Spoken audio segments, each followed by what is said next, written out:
sir আপনাৰ ল'ৰাৰ নাম ফৰিদাকাণ্ডত উল্লেখ হৈছে আপুনি এই সংক্ৰান্তত কি ক'ব স্যাৰ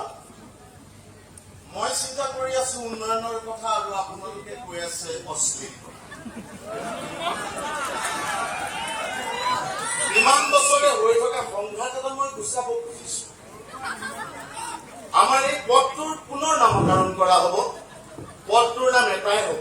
মছজিদ ৰোড অথবা নামঘৰ পথ আপুনি ইমান বছৰ পুৰণা পথ এটাৰ নাম সলনি কৰিব বিচাৰিছে আপুনি কি হোৱাটো বিচাৰে এনেকৈ প্ৰশ্ন সুধিব লাগে